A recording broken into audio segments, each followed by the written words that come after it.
안녕하세요. 짜몽천사TV의 에비입니다. 날씨가 굉장히 많이 더워졌습니다. 30도가 넘는 날씨에 습도까지 높아서 굉장히 힘든 나날을 보내고 있습니다. 열대야도 있어서 저녁에 주무시지 못하는 분도 꽤 계시지 않을까 생각이 됩니다. 이 여름에 이 더위 잘 넘기시길 바랍니다. 오늘은 대부분 사람이 오타는 이유란 제목으로 방송을 하려고 합니다. 여러분이 가장 좋아하는 코미디언은 누구입니까? 저는요, 개인적으로 이 양반을 제일 좋아합니다. 제가 제일 좋아하는 코미디언은 심영래 씨고요. 저한테 이분은 제일 웃긴 사람입니다. 이 심영래 씨의 연기 중에서 바보 연기는 정말 타의 추종을 불허하는 그런 연기죠. 여러분 잘 아시는 그 영구 없다의 영구, 그 다음에 변방의 북소리에서의 이 심영래 씨의 모습, 뭐 대부분 두 캐릭터의 모습이 비슷하지요. 그런데 이 심영래 씨한테는요, 영구 없다를 외치던 그에게는 특별한 꿈이 있었습니다. 아시는 분은 아시겠지만 세계적인 영화 감독이 되고 싶다라는 그만의 꿈을 가지고 오랫동안 준비하고 있었지요. 그래서 뭐 영구와 땡칠이라는 이런 영화에 주인공으로 출연하면서 그때부터 아마 영화에 대한 감각도 익히고 영화 감독이 되기 위한 꿈도 가진 게 아닐까 생각이 되어지는데요. 그 이후에 실제로 용갈이라든가 디워, 그리고 라스트 갓파더라는 이러한 영화들을 직접 감독까지 했지요. 그리고 여기서 보시는 뭐 몇몇 작품들은 헐리우드에까지 진출했고요.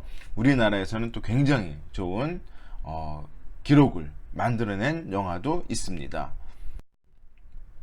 하지만 아시는 바와 같이 심영래 씨는 그 개그맨, 코미디언으로서는 굉장히 특별한 재능이 있었지만 그에겐 감독으로서, 영화 감독으로서는 조금 역량이 부족했지요. 그리고 뭐 허접한 시나리오, 그렇죠.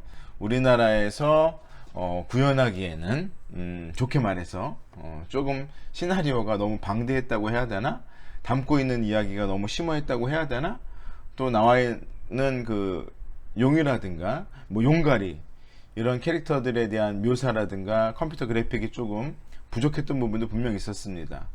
그러다 보니까는 사람들 세간의 그 최악의 작품성이다 라는 얘기도 듣게 되었지요. 하지만 아시는 바와 같이 몇몇 작품, 특히 디워 같은 작품은요, 굉장히 흥행에 성공했습니다. 물론 뭐 애국주의 마케팅이다 라고 해서 그 당시에 많은 그 언론에서 부정적인 기사도 많이 보여주고 했지만, 그래도 어쨌거나 개그맨, 코미디언 심영래 씨의 꿈을 이뤄가는 과정에 대해서 대한민국의 많은 국민들이 박수를 치고 환호하고 또 지지했던 것만은 사실입니다. 하지만 뭐 그 이면에는요, 크고 작은 논란들이 있었어요. 그의 사생활에 대한 부분, 그 다음에 회사 문제, 뭐 워낙 그 많은 투자를 하면서 영화를 찍었기 때문에 버는 거에 비해서 쓰는 게 많다 보니까 직원들을 월급을 주지 못한다거나, 그리고 사제 총을 회사에서 발사한다든가 하는 그러한 크고 작은 논란들이 그에게 있었습니다. 그럼에도 불구하고 제가 주목하는 부분이 있습니다. 심영래 씨한테 대해서. 그것은 바로 뭐냐면은 그가 대한민국 신지식인 1호였다는 거죠. 그리고 그는 지금도 많은 사람한테 회자가 되는 아주 특별한 명언을 남깁니다. 그 명언이 바로 뭐냐면은 이거죠. 못해서 안 하는 것이 아니라 안 해서 못하는 것이다 라는 이런 아주 기가 막힌 명언을 남깁니다. 이 명언은 제 개인적으로는 심영래 씨의 삶을 대변하는 굉장히 중요한 워딩이 아닌가 하는 생각이 들고요. 사실 저도 심영래 씨의 이 명언, 못해서 안 하는 것이 아니라 안 해서 못하는 것이다 라는 얘기를 들었을 적에 참으로 많은 생각을 하게 되었습니다. 왜냐하면은 몇 번을 곱씹어서 생각해봐도 참 맞는 얘기라는 생각이 들었기 때문이거든요. 그래서 저에게 그의 그 명언은 정말로 비수가 되어서 가슴에 꽂히게 되었습니다. 해본 적도 없으면서 지금의 삶을 탓하는 경우가 정말 많더라고요.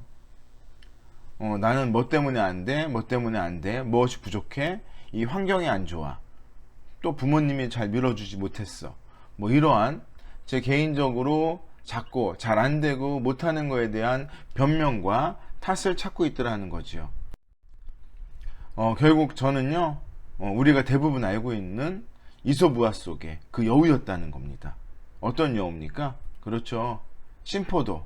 그러니까는 포도를 따먹기 위해서 몇 번의 노력 끝에 끝내 포도를 얻지 못하자 그냥 포기하고 마는. 그리고서는 돌아서서는 저 포도는 분명히 신포도일 거야 라고 체념하고 그렇게 치부하고 돌아서가는 그 여우가 아니었나. 저는 대부분의 사람들이 이 여우의 모습을 닮아 있다고 생각을 합니다. 저도 역시 그렇고요. 그래서 이 여우가 포도를 따먹기 위해서 노력했지만 결국 얻지 못하자 돌아서면서 신포도라고 하고 그 포도 탓을 하는 것처럼 우리 삶에서도 얼마든지 흔하게 겪는 경험이 아닌가 하는 생각을 합니다. 저도 이 유튜브를 시작하면서 정말로 많은 고민이 있었습니다. 내가 유튜브를 하면은 과연 남들이 뭐라고 할까? 여전히 제가 이 유튜브를 하는 것에 대해서 많이 드러내지 못하고 있습니다. 왜냐하면은 그 소식, 제가 유튜브를 한다는 이야기가 퍼져나가면은 그 형이 왜? 그 선배가 왜? 혹은 걔가 왜? 그분이 왜? 하는 그런 비웃음만 사는 게 아닐까라는 생각도 정말 많이 했고요. 그리고 가장 결정적인 고민이었죠. 봐주는 사람이 있기는 할까? 물론 지금 저에게 소중한 30만 명 같은 30명이 조금 넘는 제 구독자분들이 계시고요. 그분들이 가끔 봐주시죠. 한 구독자분들의 한 70% 정도가 봐주시는 것 같아요. 처음부터 끝까지 다 보는지는 모르겠지만, 그리고 그 중에 몇몇 분은 좋아요를 눌러주시기도 합니다.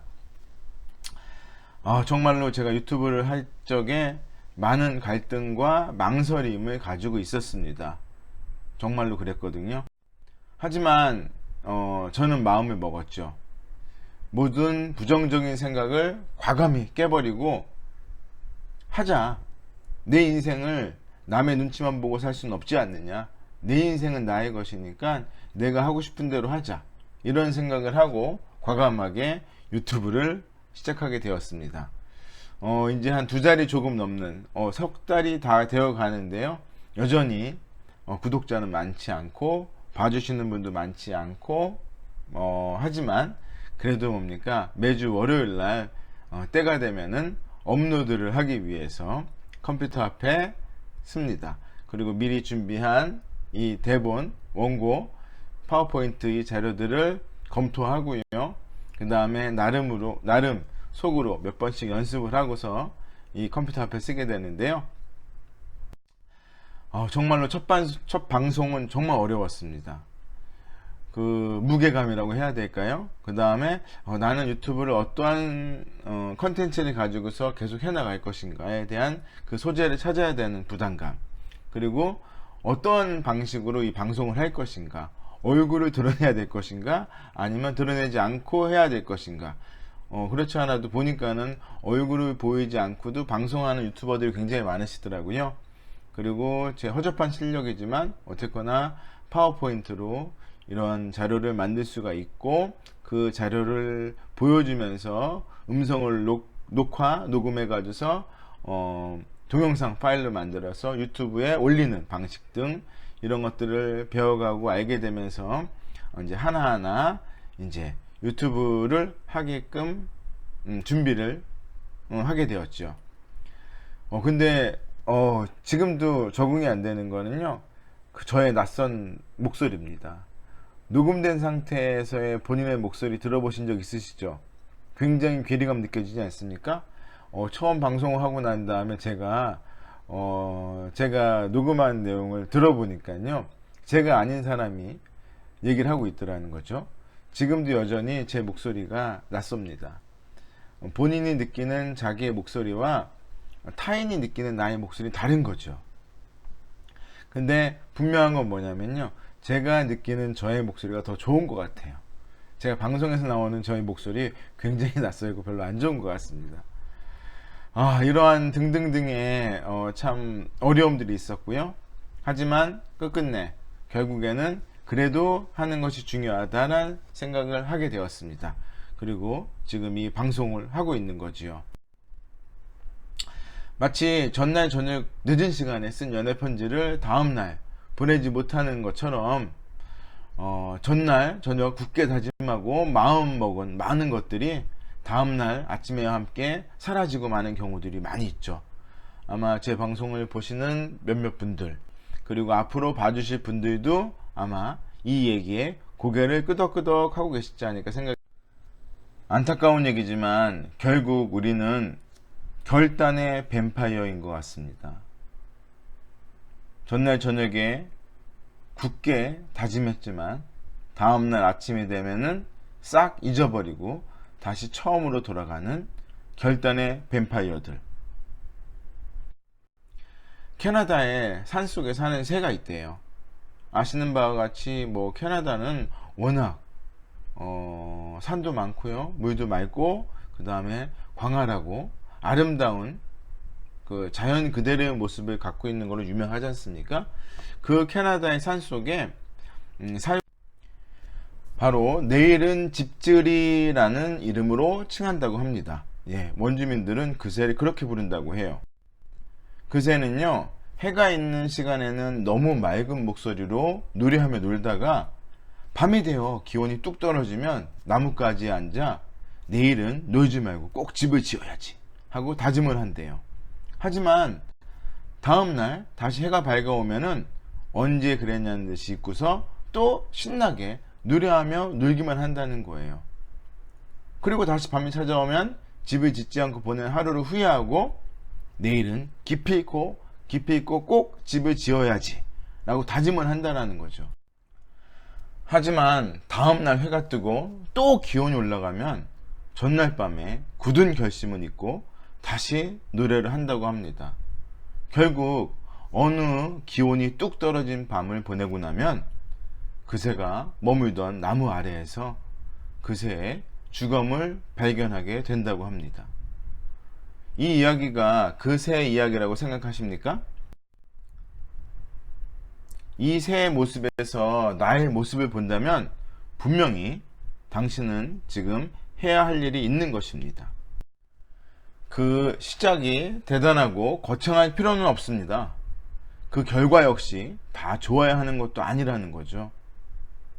그 첫 발자국이 위대한 도전의 시작이면 된다는 겁니다. 내일은 우리에게 속한 시간이 절대로 아닌 거죠. 무언가를 하고 싶다면 또 해야 한다면 더 이상 미루지 마시기 바랍니다. 우리가 사는 시간은 어제도 아닌 내일도 아닌 바로 오늘이니까요. 자, 오늘 방송은 여기서 이제 마치려고 합니다. 짜몽천사TV는 여러분이 키워가는 방송입니다. 언제나 시청해주셔서 늘 감사합니다. 더운 날씨에 건강 조심하시고 일주일 뒤 다음 주 월요일에 다른 방송으로 찾아뵙도록 하겠습니다. 감사합니다.